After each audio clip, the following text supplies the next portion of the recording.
dan oleh penguasa itu, kalau dia tidak mengambil dari hukum Allah, maka penguasa itu zalim. Tiap tahun orang naik haji jumlahnya ribuan, namun yang implementasi di masyarakat itu masih seperti itu. Karena mereka memang belum menjadi orang beriman, baru menjadi orang Islam.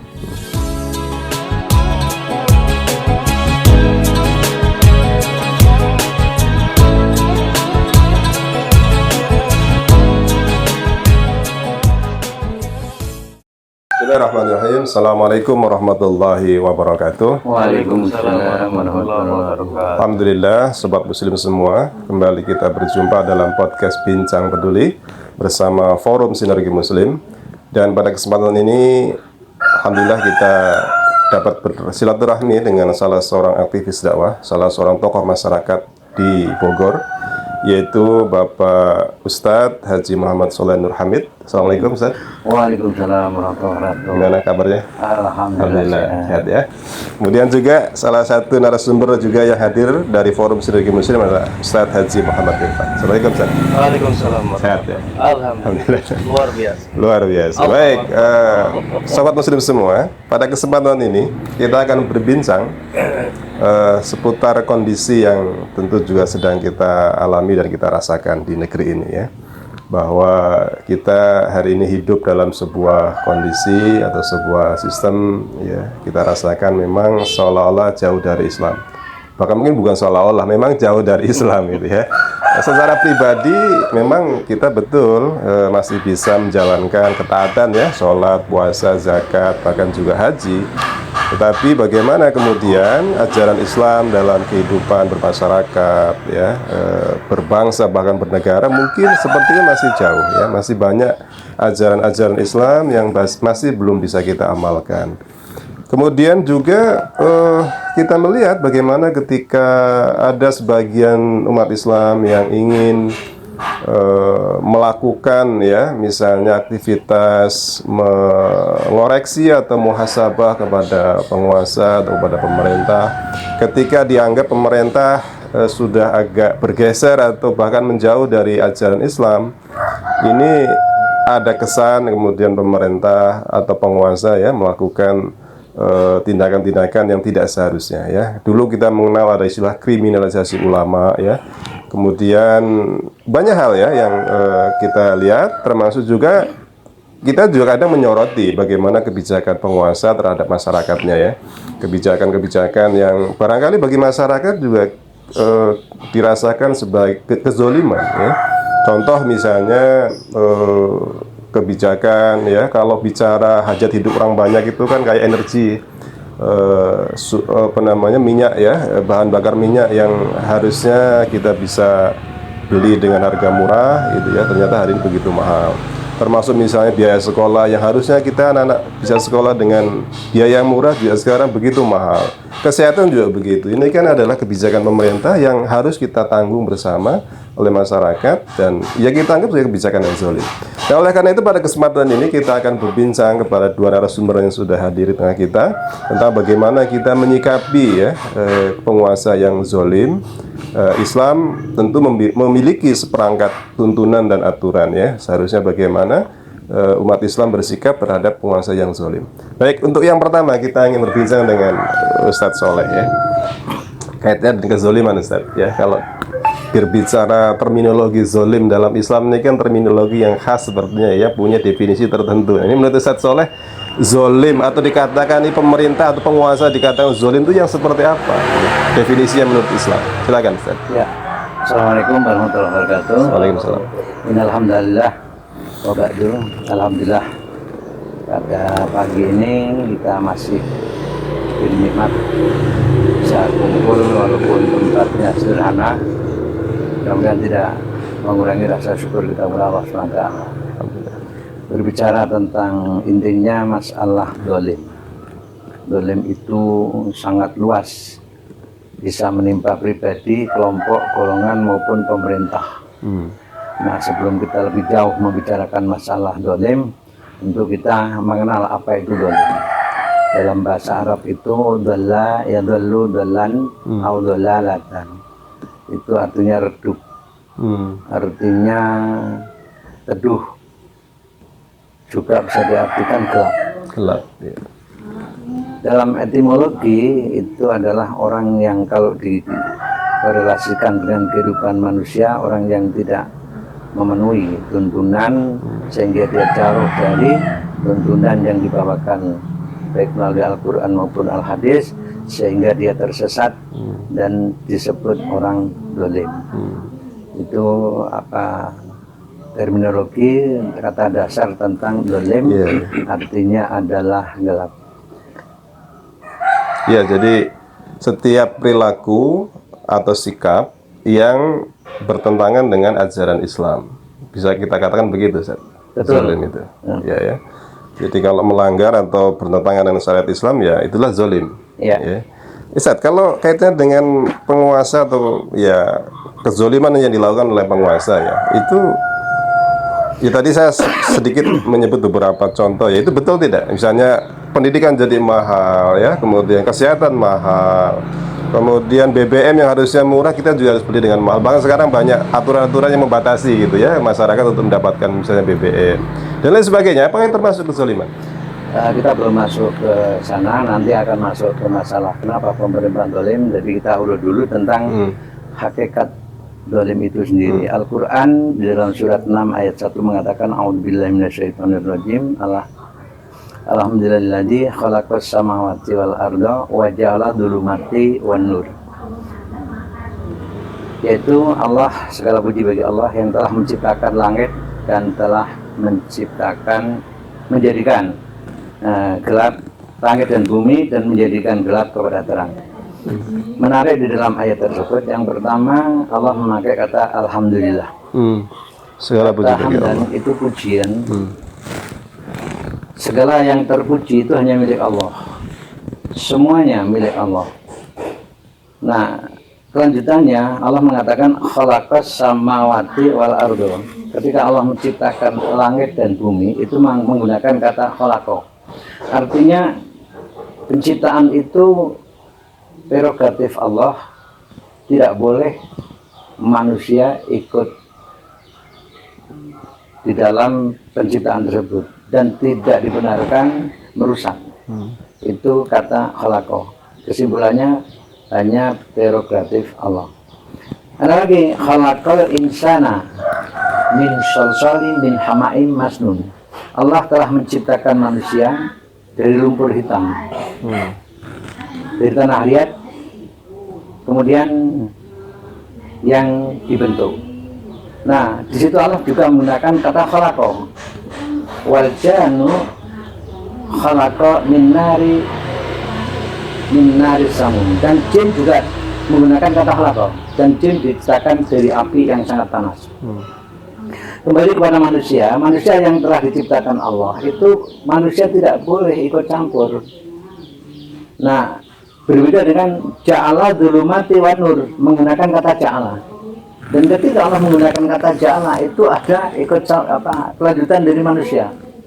Allah menciptakan kenyang, Allah menciptakan pandai, Allah menciptakan hidayah dan seterusnya. Itu manusia tidak akan kenyang kalau dia tidak makan. Jadi ada upaya itu menggunakan kata ja'ala. Sehingga ja'ala dzulumati ila nur, menjadikan yang gelap kepada cahaya. Jadi lawan daripada gelap adalah cahaya. Nah, ketika Allah menggunakan kata khalaqo, orang yang diciptakan Allah seperti orang Indonesia pada umumnya, kulitnya coklat, bahkan cenderung hitam, kemudian hidungnya tidak panjang, orang menyebutnya pesek. Dirubah, orang kampung merantau, begitu berhasil, memiliki banyak uang, dia terbuai dengan kehidupan kota, kehidupan modern, sehingga kepingin merubah dirinya dari bentuk yang Allah ciptakan sederhana untuk ukuran yang bersangkutan mungkin. Padahal yang diciptakan Allah itu masing-masing likulli syai'in maziyatun, ada kelebihannya. Ada orang yang diciptakan hidungnya pesek, tapi rezekinya malah melimpah, rezekinya gampang, dunianya makmur gitu. Nah, tapi sebagian ada orang yang tidak terima, kenapa hidung saya pesek begini, sehingga dia merubah, baik melalui operasi dan lain sebagainya. Ini yang tidak dibenarkan, tidak dibolehkan dalam Islam. Itu Allah menggunakan kata khalaqo. Kemudian Allah menggunakan kata ja'ala. Tadi Allah ciptakan terang, ciptakan gelap. Ada satu peristiwa anak muda yang baru nikah atau orang yang baru menikah. Pada malam hari masuk di dalam kamar itu terang karena ada listrik. Nah, di dalam kamar ada stop kontak. Suaminya berpikir bahwa kok terang ini kurang nyaman. Dia berupaya mempencet stop kontak. Terjadilah gelap. Jadi gelap bisa diusahakan. Kemudian istrinya nggak terima. Gelap nggak enak gitu. Masuk lagi istrinya ke berusaha ke stop kontak. Dipencetlah, menyala lampu sehingga terang. Terang juga bisa diupayakan. Itu menggunakan kata jalan. Orang yang tidak mau belajar, kenapa kamu nggak mau belajar? Males-malesan. Allah sudah ciptakan pintar. Nah, kalau Allah kasih pintar kan saya pintar sendiri. Tidak bisa. Allah ciptakan pandai, pintar. Itu harus diupayakan. Belajar bisa ke sekolah, bisa bersanten, bisa mendengarkan orean-orean para ustadz, para penceramah, baik di musola, masjid dan lain sebagainya, sehingga dia menjadi mengetahui, walaupun tidak pandai intinya tahu. Itu Allah menggunakan kata jalan. Ada orang kaya, hartanya melimpah.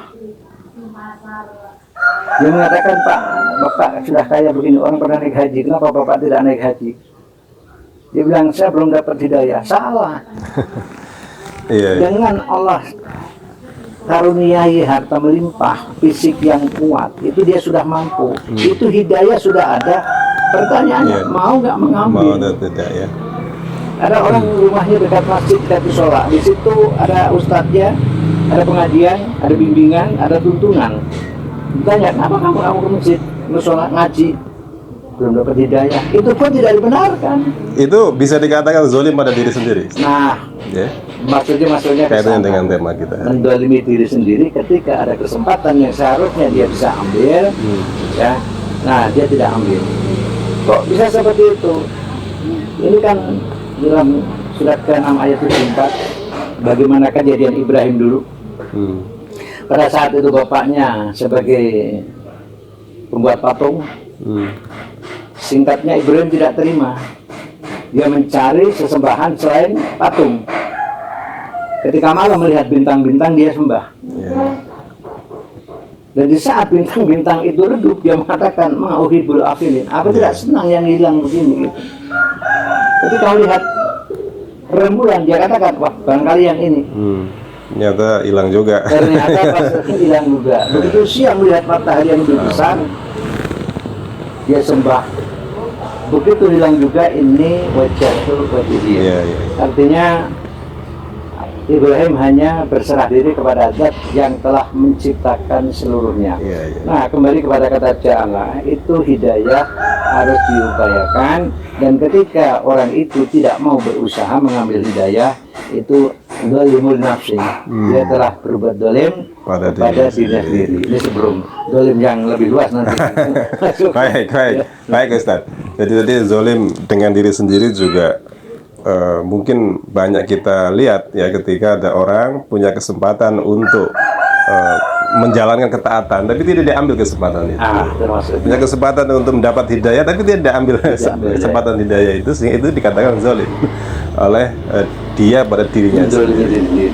Ini balik lagi Ustaz, atau ke Ustaz Irfan mungkin Ustaz ya. Kita tadi kaitan dengan kezoliman, nyambung dari beliau sampaikan tadi. Ini kan zolim pada diri sendiri tadi dicontohkan. Kalau zolim tadi oleh penguasa itu seperti apa Ustaz? Kalau kita rasakan dan kita lihat barangkali hari ini. Iya.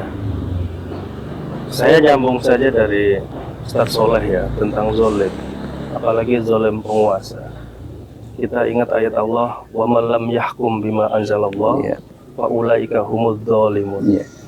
Barang siapa yang berhukum dengan hukum yang bukan dari Allah, maka dia zalim. Nah, konteksnya lebih banyak juga ke arah penguasa, karena hukum yang dijalankan oleh penguasa itu kalau dia tidak mengambil dari hukum Allah, maka penguasa itu zalim. Itu yang pertama. Jadi penguasa yang zalim adalah penguasa yang tidak berhukum dengan hukum Allah. Yang kedua, penguasa yang zolim adalah penguasa yang tidak menjalankan amanah untuk mensejahterakan rakyatnya. Jadi karena fungsi dari penguasa, fungsi dari pemerintah adalah riayah su'unil ummah, mengelola urusan-urusan rakyat. Nah, kalau urusan rakyatnya tidak dikelola dengan baik, itu zolim namanya. Contohnya apa? Yang tadi disebut, rakyat kita miskin, rakyat kita bodoh, rakyat kita bertengkai, bertikai, kan itu berpecah belah. Rakyat kita itu sengsara dan lain sebagainya. Nah, itu termasuk pemerintah yang zolim. Karena di dalam syariah Islam, Allah sudah menjamin kebutuhan makhluknya di dunia ini, mulai dari penciptaan awal sampai hari kiamat nanti, itu cukup sebenarnya. Tapi ternyata ada rakyat yang kelaparan. Itu berarti pemerintahnya tidak bisa mengelola urusan rakyat. Kemudian dalam Islam itu juga ada kewajiban menuntut ilmu, thalabul ilmi, kan itu. Fardhatun ala kulli muslim. Artinya apa? Pendidikan itu harus dihadirkan oleh pemerintah secara baik sehingga rakyatnya itu bisa belajar dan pintar, kan tadi, dengan usaha-usaha yang dilakukan oleh individu dan pemerintah. Nah, itu zolim. Ya, jadi zolim itu bisa juga disebut, saya pernah mendengar ya, itu lawan dari kata adil, gitu ya. Betul. Karena adil itu kan ketika kita umat Islam menjalankan syariat Islam ya, dalam kehidupannya, dalam dirinya, termasuk kalau dia sebagai penguasa dalam dia menjalankan kekuasaannya. Adil mengikuti syariat Islam. Ketika syariat Islam ditinggalkan, maka dikatakan zolim ya, bertentangan dengan tadi, perlawanan dengan sifat keadilan. Nah, itu begini Ustaz, ketika kita dapati ya, ternyata kan umat Islam di Indonesia khususnya itu ketika menyikapi anggaplah tadi perilaku-perilaku zolim atau kebijakan zolim penguasa kepada rakyatnya, itu ternyata masih belum sama ya. Masih ada yang menganggap bahwa ini sesuatu yang biasa atau bahkan bisa ditoleransi, sehingga kemudian tidak membuat dia mengkritisi ya kebijakan pemerintah yang seperti itu.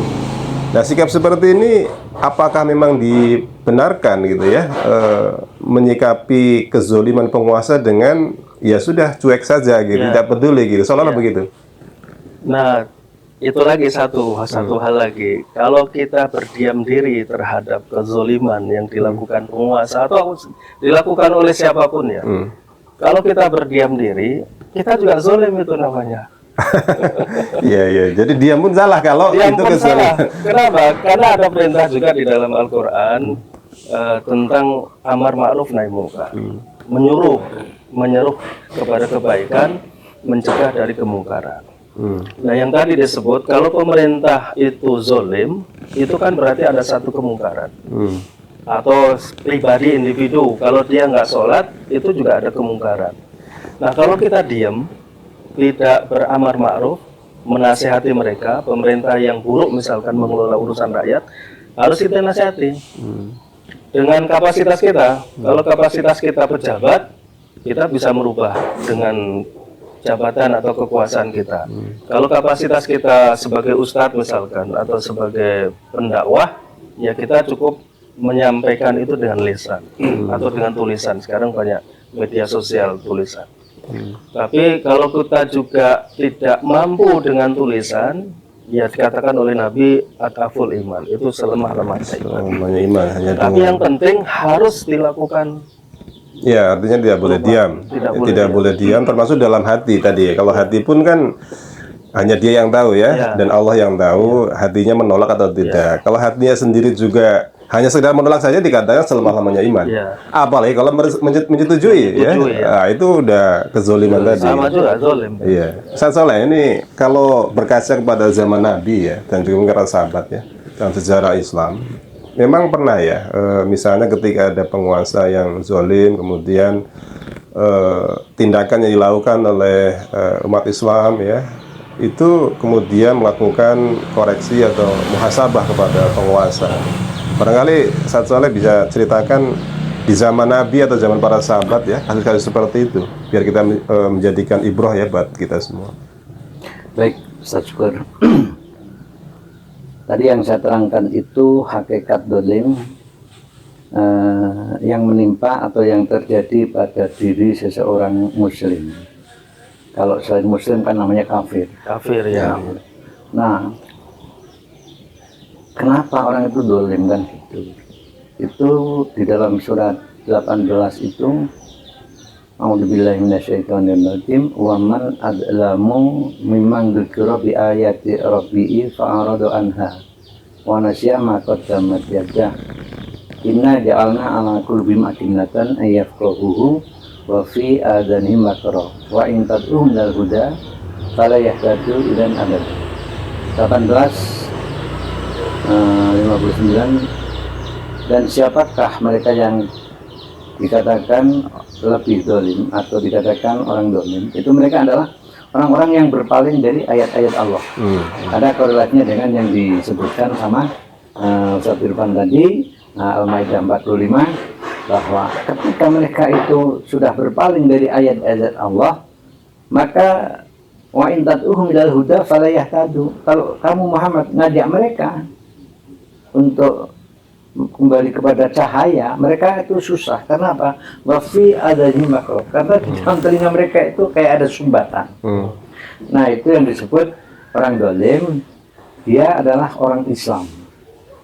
Orang Islam yang mengingkari ayat-ayat Allah sehingga dikatakan dolim. Dalam surat 31 juga ayat 14 dikatakan waman adalah mimman dzukira bi ayati rabbi tsumma a'rada anha inna minal mujrimin muntaqimun. Nah, siapakah yang lebih dolim di antara orang-orang yang mendustakan ayat-ayat Allah dan orang yang dolim itu? Mereka akan mendapatkan balasan yang setimpal kelak di hari kiamat. Ustaz yang dan Ustaz yang saya hormati, bahwa itulah tadi kalau hakikat dolim itu gelap, kemudian dikatakan dolim karena dia mengingkari sebagian ayat-ayat Allah. Kemudian apa korelasinya dengan kejadian di zaman Nabi? Di zaman Nabi itu yang pertama ketika Nabi masih hidup. Kejadian perang Uhud. Nabi menyuruh ada 50 orang pemanah supaya tidak meninggalkan puncak gunung Uhud. Pada saat itu Khalid bin Walid belum masuk Islam. Iya. Nah, terjadilah peperangan besar. Sebenarnya Nabi hampir memenangkan peperangan. Karena apa? Pasukan Khalid dan orang-orang kafir Quraisy pada saat sudah lari tunggang langgang meninggalkan ghanimah. Iya. Melihat begitu melimpahnya ghanimah yang ditinggalkan oleh orang-orang kafir, lupa orang-orang yang diamanahkan Nabi supaya tidak meninggalkan puncak gunung Uhud. Apapun yang terjadi, mereka terbuai dengan kehidupan dunia, ditinggalkanlah itu. Sehingga Khalid bin Walid ketika melihat di puncak gunung sepi, tidak ada pemanah, mereka berputar balik. Rasulullah dari belakang diserang, singkatnya terjadi kekalahan. Nah, apa pernah terjadi zaman ini? 50 orang yang mengingkari amanat Nabi itu termasuk mendolimi Nabi, mendolimi Allah dan Rasulnya, dan mendolimi umat. Ada kejadian saat itu ada ya, Hamzah paman Nabi terbunuh oleh salah seorang budak yang ahli manah yang bernama Wahsy. Nah, Wahsy itu ditugaskan untuk mengintai, dan sehingga dia mampu membunuh pamannya Nabi, Hamzah radhiyallahu anhu. Kemudian pernah juga kejadian setelah Nabi meninggal, orang-orang dolim. Itu kejadian di Yaman. Pada saat itu pemimpinnya adalah Musailamah. Setelah Nabi meninggal, Musailamah itu ingkar, dia tidak patuh kepada Abu Bakar. Setelah Abu Bakar Siddiq didaulat menjadi khalifah pertama, Musailamah dia tidak patuh dan tidak mau setor ijarah kepada Abu Bakar, sehingga Abu Bakar, nah ini terbalik, Khalid bin Walid sudah masuk Islam. Memerintahkan Khalid bin Walid dan para sahabat yang lain agar menasihati Musailamah. Islam tidak boleh berpecah belah, Islam harus patuh, harus satu komando. Singkatnya, utusan yang diutus oleh Abu Bakar itu tidak membuahkan hasil, sehingga terjadilah perang Yamamah.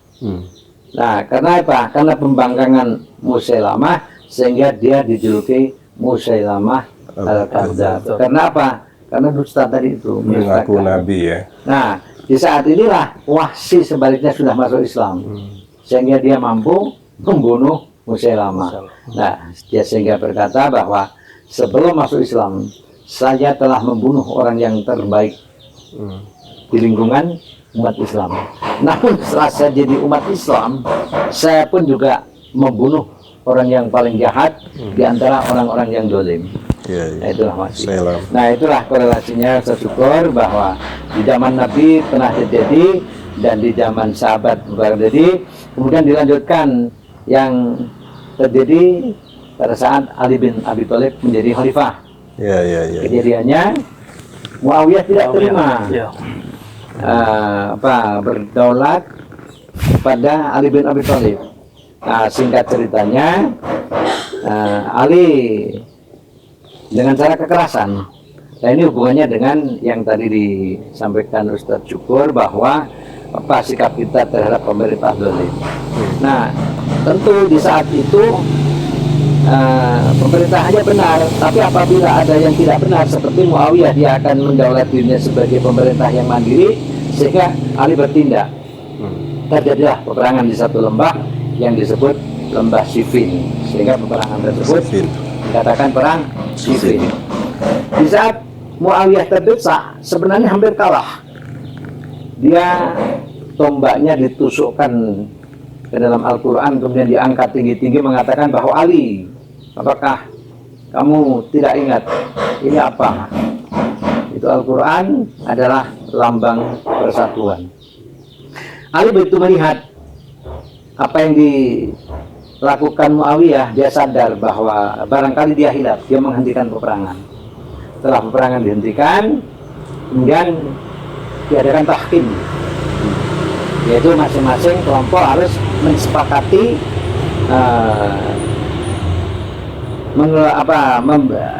mengutus salah seorang yang akan memutuskan, dan apapun yang dikatakan oleh utusan itu harus dipatuhi kedua belah pihak.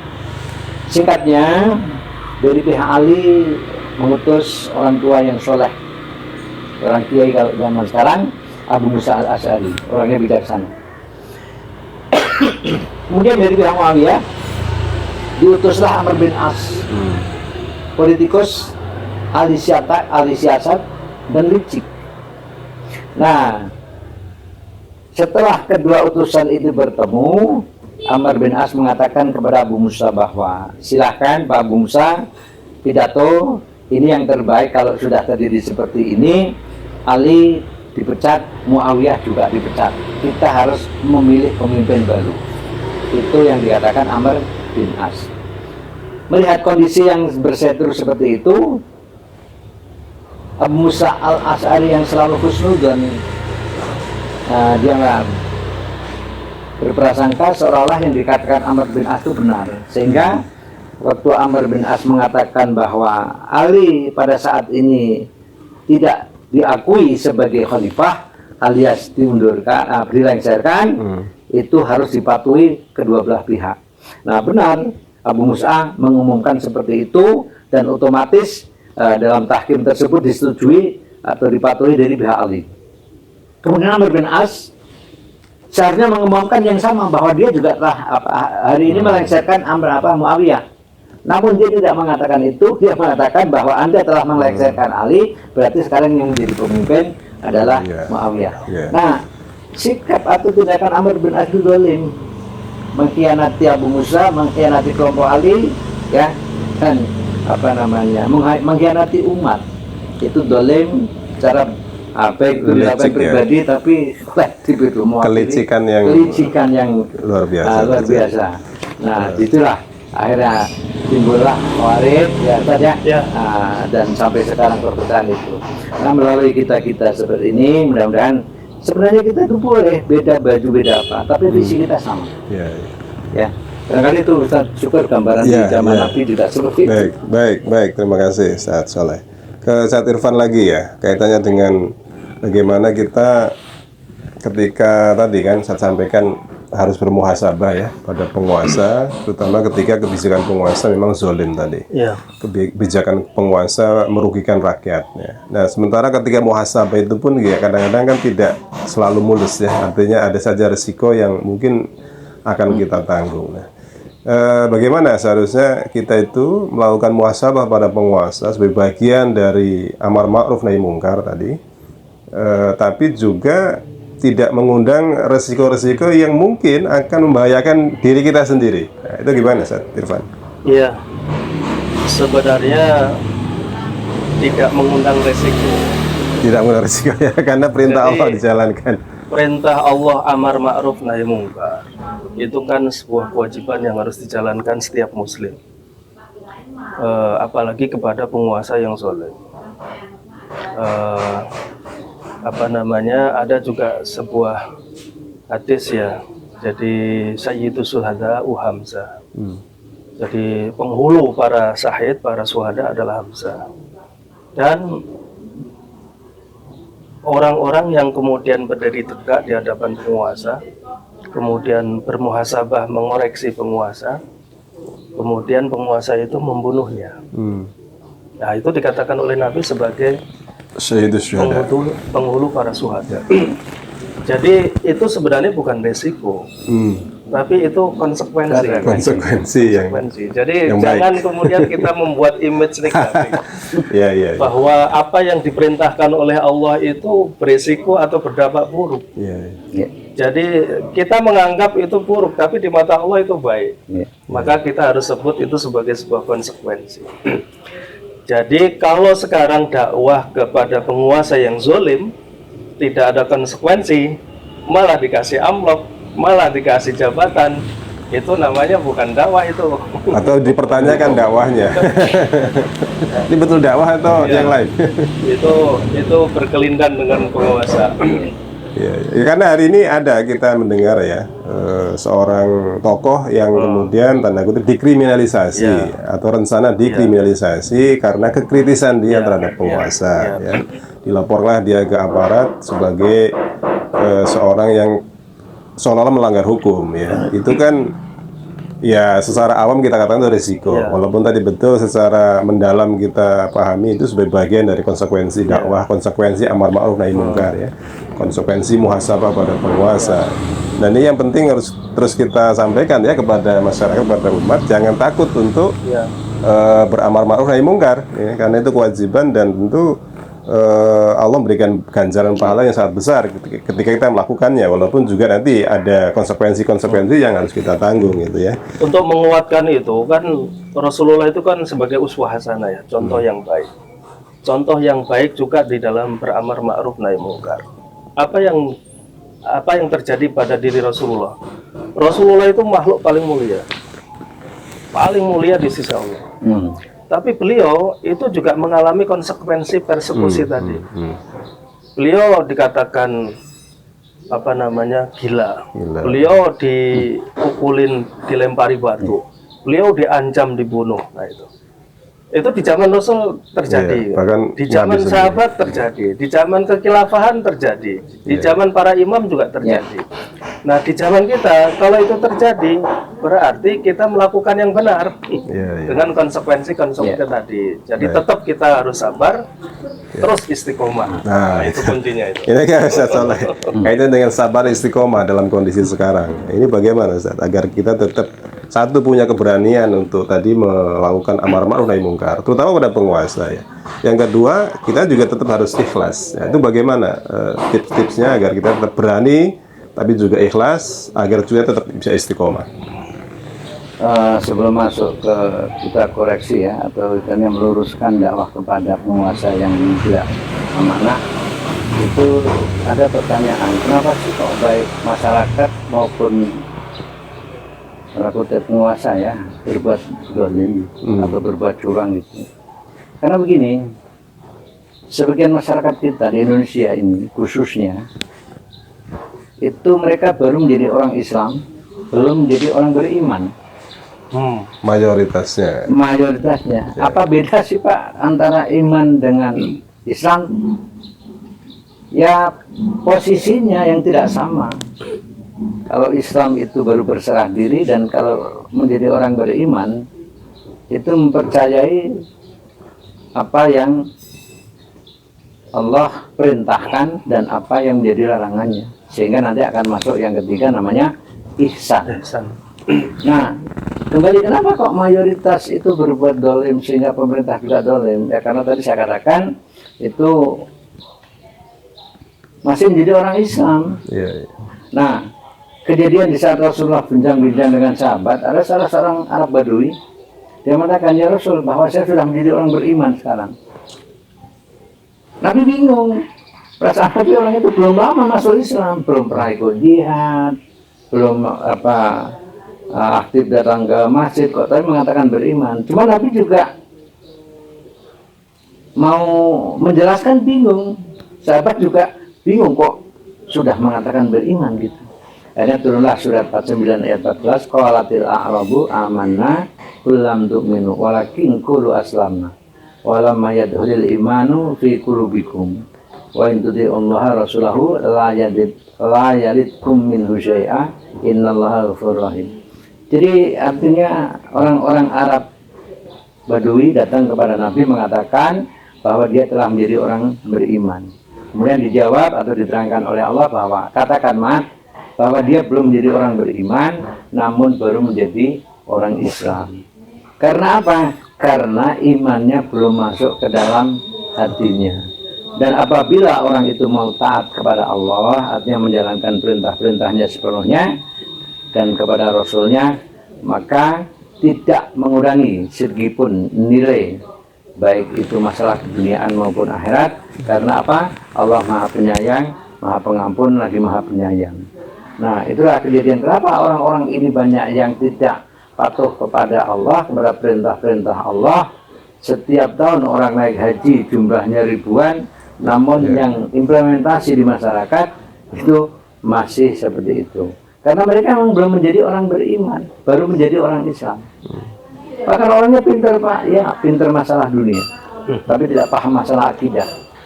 Ketika akidah itu belum masuk ke dalam hati, yang terjadi seperti itu. Kalau toh dia itu pejabat yang tidak mengindahkan itu, tidak amanah. Nah ini sudah merata, khususnya di Indonesia ini, dari mulai pemilihan calon presiden sampai pemilihan ketua RT. Karena mereka itu rata-rata baru menjadi orang Islam, dia tidak paham. Suap yang dia berikan kepada masyarakat itu seolah-olah dianggap hal yang biasa dan hal yang lumrah, tidak mengandung risiko, padahal itu bahayanya sangat luar biasa. Di dunianya dia akan dihinakan oleh Allah, di akhiratnya dia akan mendapatkan adab yang pedih. Jadi kesimpulan Ustaz, bahwa sebelum orang itu kita masuk kepada penguasa yang sebenarnya, kita mensikapi penguasa yang zalim, itu karena mayoritas kita itu belum menjadi orang beriman, kita baru menjadi orang Islam, sehingga tindakannya menyimpang dari perintah-perintah Allah, dan itulah yang dikatakan orang-orang zalim.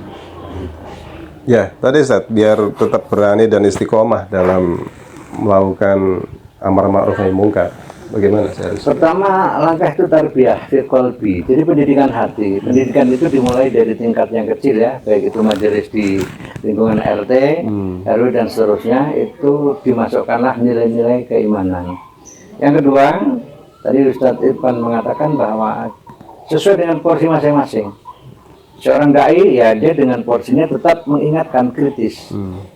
Sehingga adalah salah seorang dai yang kritis di salah satu masjid, karena suka mengkritisi pemerintah, dia malah dikeluarkan. Itu resiko, bukan konsekuensi. Bukan resiko ya, konsekuensi dari dakwah. Dan ini terjadi ya di lingkungan kita kan.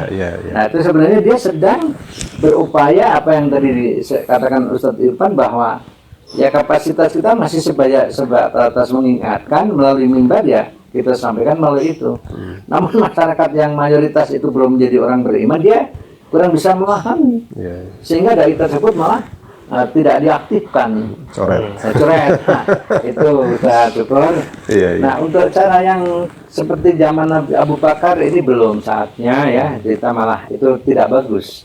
Ya, apologis malah bunuh diri itu tidak dibenarkan. Iya. Nah, kita dakwah ya sesuai dengan kapasitasnya. Baik. Kalau orang kayak saya, kayak Ustaz Irfan itu ya melalui mimbar-mimbar, melalui tulisan, nasihat-nasihat sesuai dengan kemampuan dan kapasitas kita. Baik, Barangkali baik. mana itu. Baik, Ustaz Soleh, Ustaz Irfan, kita sampai pada penghujung acara. Mungkin sebelum diakhiri, silakan ada closing kaitannya dengan tema kita hari ini.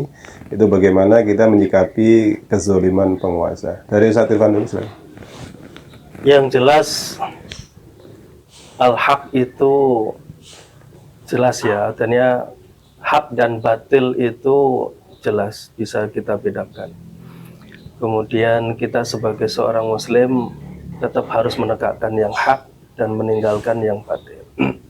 Apapun konsekuensinya. Karena kita akan diminta pertanggungjawabannya oleh Allah Subhanahu wa taala dan kita akan mendapatkan balasannya. Kalau toh hari ini di dunia kita menegakkan yang hak kemudian diperlakukan tidak pantas oleh yang lain, oleh penguasa atau oleh umat, yakinlah bahwa kita akan dimuliakan oleh Allah nanti. Baik, jadi harus tanamkan. Tetap jalan terus, Jalan terus, tetap istiqomah, sabar. Baik, Ustaz Soleh, silakan. Allah berfirman, a'udzubillahi minasyaitonirrajim. Innal ladzina qalu rabbunallahu tsumma istaqamu tatanazzalu alaihimul malaikatu alla takhafu wa la tahzanu wa absyiru bil jannati allati kuntum tu'adun. Dalam ayat ini Allah mengatakan bahwasanya seorang muslim, lebih khusus seorang dai, apabila kita istiqomah, tidak ada rasa khawatir, rasa takut dalam mensikapi atau menghadapi situasi apapun. Karena tadi yang dikatakan Ustadz Irfan bahwa kulil haqqo walau kana murran, atau al haqqu hakul batil innal batila kana zahuqa. Yang hak itu cepat lambat pasti akan menang dan yang batil pasti akan usang. Jadi kesimpulannya, kita khususnya umumnya umat Islam itu harus tetap yakin dan istiqomah. Insya Allah janji Allah pasti akan turun. Amin, amin. Baik, ya, Ustaz Soleh, Ustaz Irfan, terima kasih. Dan sobat muslim semua, demikian sesi bincang peduli kita kaitannya dengan menyikapi kezoliman penguasa. Artinya memang dari perbicaraan kita hari ini, umat Islam tidak boleh diam ya ketika mendapati ada perilaku-perilaku kezoliman, apalagi dilakukan oleh penguasa, karena penguasa tentu ketika dia berbuat zolim maka dampaknya sangat luar biasa ya yang dirasakan oleh rakyatnya. Oleh karena itu kita sebagai rakyat tentu juga harus terus bersuara, terus melakukan amar ma'ruf nahi mungkar sebagai bagian dari pelaksanaan perintah Allah pada kita untuk melakukan muhasabah kepada penguasa. Dan kita terus ingatkan agar penguasa berada di jalannya, di relnya untuk terus meriayah umat, mengurusi umat, ya, tentu dengan ajaran-ajaran Islam, dengan syariat Islam agar jadi diterapkan secara keseluruhan. Demikian, sampai ketemu lagi. Assalamualaikum warahmatullahi wabarakatuh. Waalaikumsalam.